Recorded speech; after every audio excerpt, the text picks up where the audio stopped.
DSquared Scouting. This is a new channel I brought up. I've been doing scouting and I've watched the NFL since I was a little kid. I'll include it in the description, but I have a whole nother channel that I brought up 8 years ago. Tried to recover it, didn't have good chances with that. This is gonna be my first video. No, not a lot of people are gonna look it up and be able to see this video, but I hope this is a good video and a long video of successes. Basically what I'll be doing is I'm going to be doing daily NFL videos upload. I'm going to be doing power rankings. I'm going to be doing team ratings. I'm going to do player rankings. I'm going to be doing everything you can think about. Come here in about a month, I'm going to be doing player rankings for the NFL draft that's coming up here next year. Basically what I'm trying to do is whenever I was a little kid, I wanted to be involved with the NFL game in some way.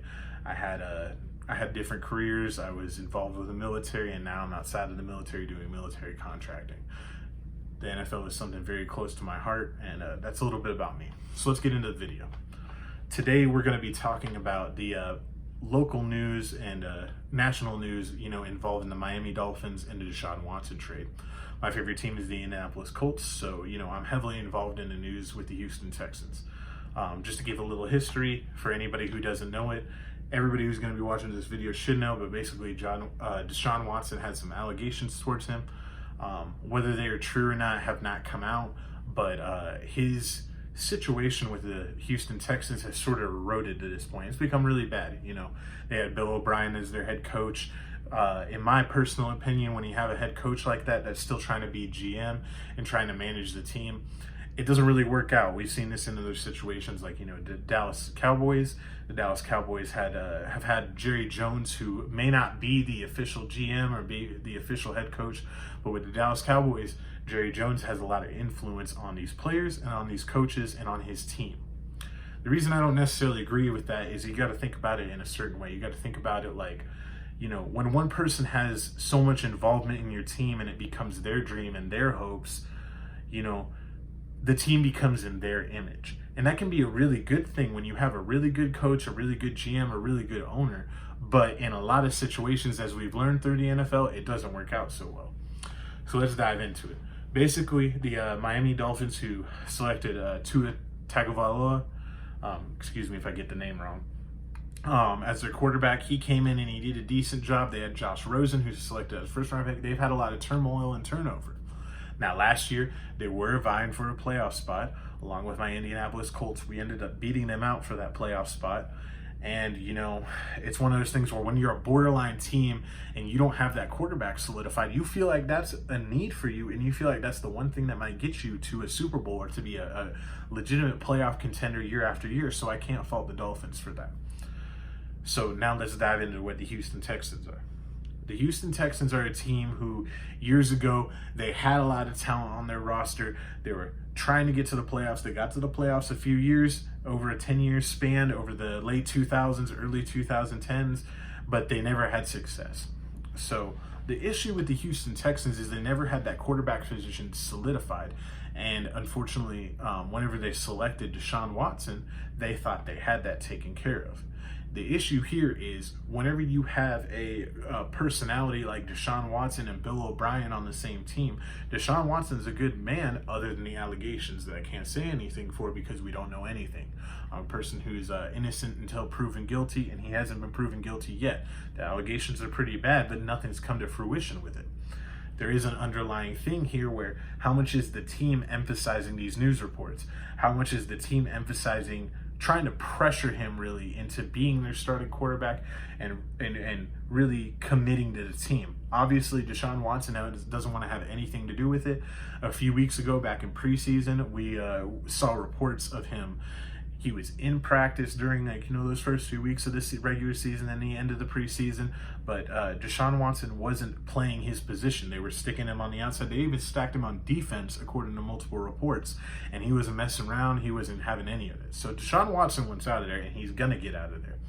Now, when you come to Miami Dolphins, like I said, they think they're a quarterback away. Their defense has not been very good. I think they're either ranked 30 or 31 in points allowed this season so far. And, when they faced my Indianapolis Colts, I saw some of their problems. I think they got a lot of problems on their team.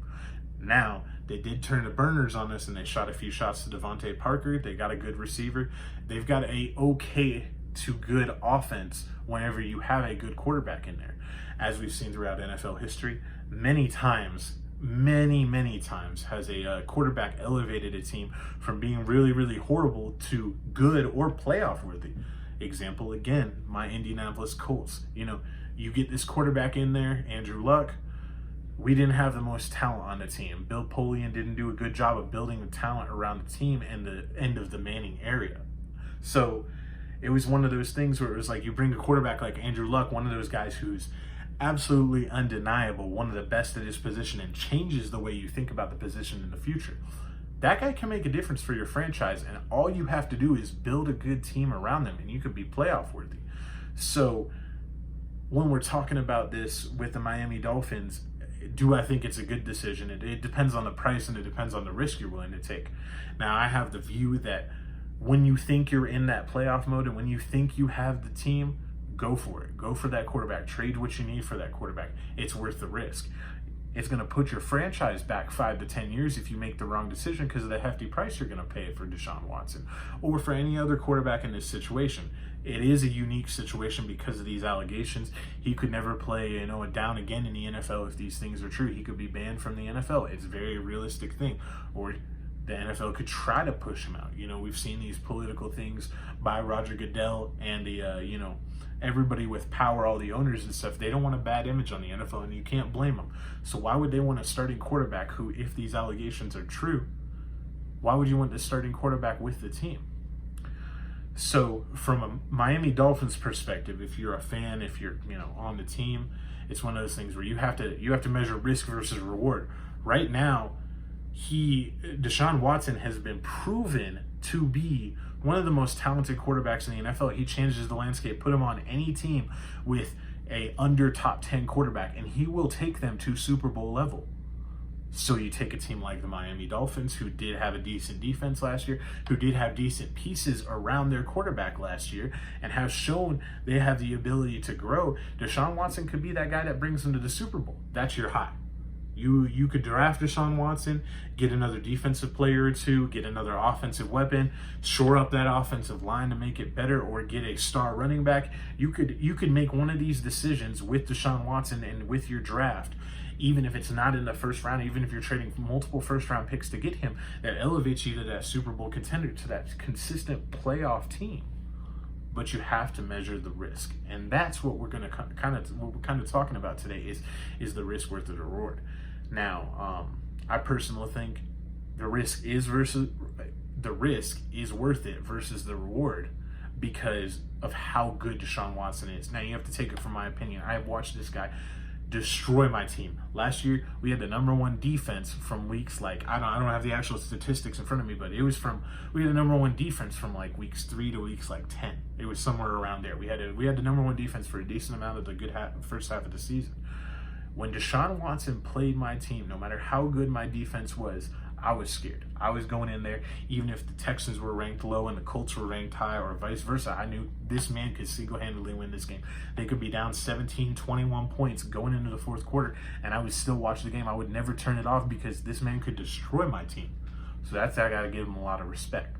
So on a Miami Dolphins perspective, I give them a thumbs up for the trade. This is what they need. It's along with guys like the Denver Broncos. If the Denver Broncos were willing to trade for him, that would put them in the Super Bowl.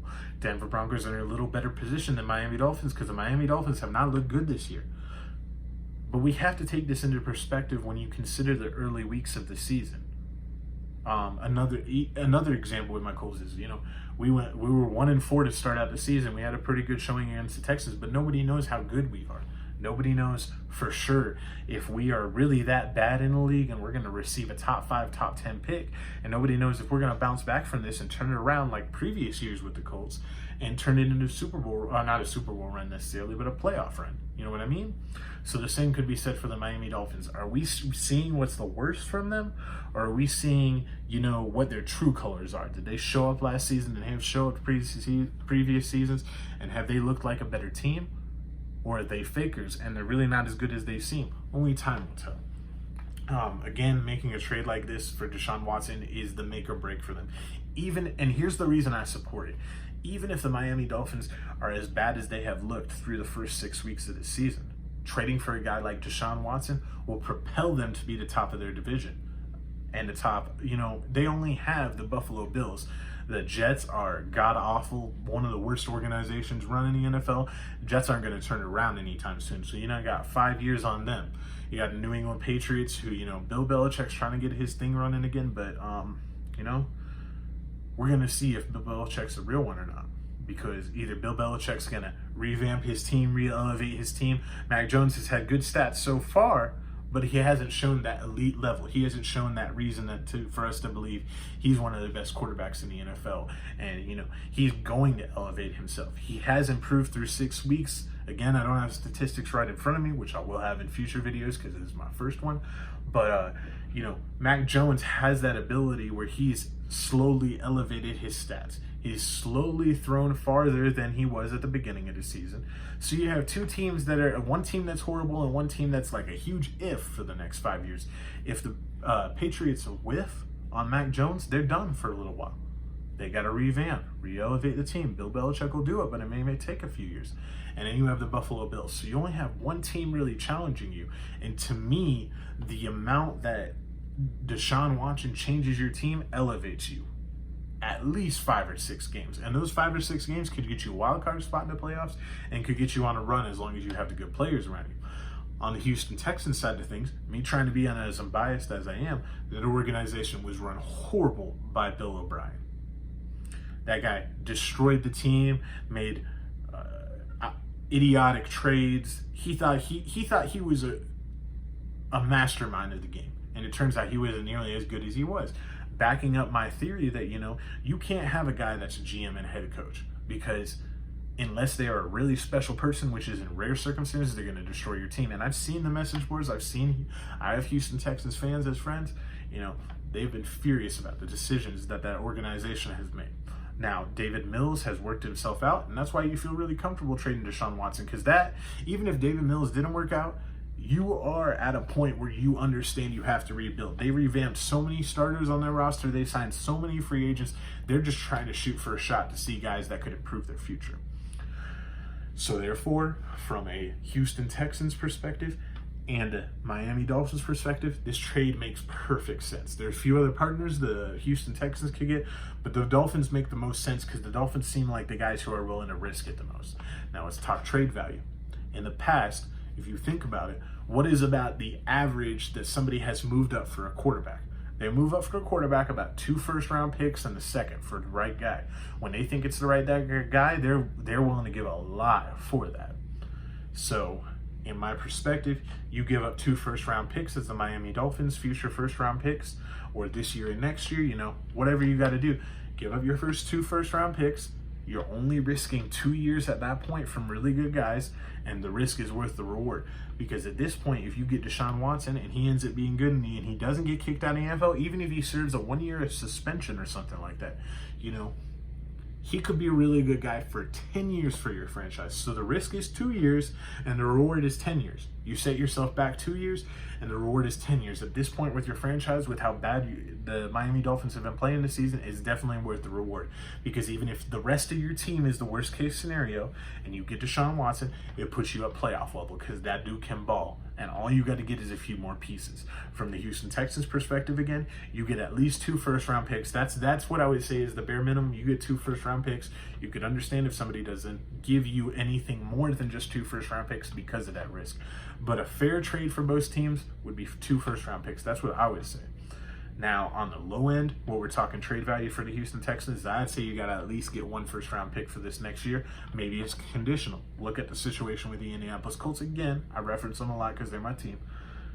There's a condition on Carson Wentz. I believe it's either he plays 75% of snaps, it's a first-round pick that we traded for Carson Wentz, the Indianapolis Colts did, or it's 70% of snaps and we make the playoffs. That's a good trade because basically what you're saying is if that quarterback is viable and he does good for your organization, you're going to give them what they deserve.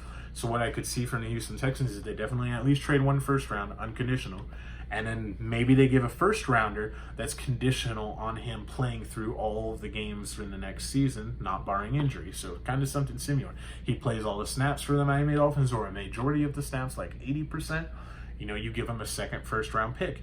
If he doesn't, you give him a first and a third or a fourth. I would see that as a very fair trade because, it minimizes that risk for both teams. And at this point, the Houston Texans aren't going to salvage the situation. Many fans know Houston Texans fans that I've seen just want to get him out of there, and they want to get a fair trade for him. So you could build that team around the Houston Texans could build their team around their new guy, David Mills. You could try to rebuild that defense, try to rebuild that offense, and get out of the hole that is. The reality is you are one of the worst teams in the NFL. And for the Dolphins, you benefit to elevate. It really elevates both teams, so this trade makes sense in my mind. We've seen a lot of reports this week of it happening, so I hope it happens. My name is Damon Donkey, and this has been DSquared Scouting. Subscribe or like my videos. I'm trying to, get back up to what I used to be. I wasn't that high whenever I was with my older videos when I was younger, but this is what I want to do with my life, and I'm going to get better at it, and I'm going to give you guys daily NFL content. Once I get this first week over, I'm going to give you guys daily NFL content, whether it be scouting videos. I'm going to scout every single position in the NFL draft coming up to this, leading up to it. I'm going to have that as part of my videos on my channel. I'm going to have rankings. I'm going to have team evaluations, and you guys can request stuff in the chat because I love talking about football, and I can talk about it all day, every day. This has been DSquared Scouting, and thank you for watching.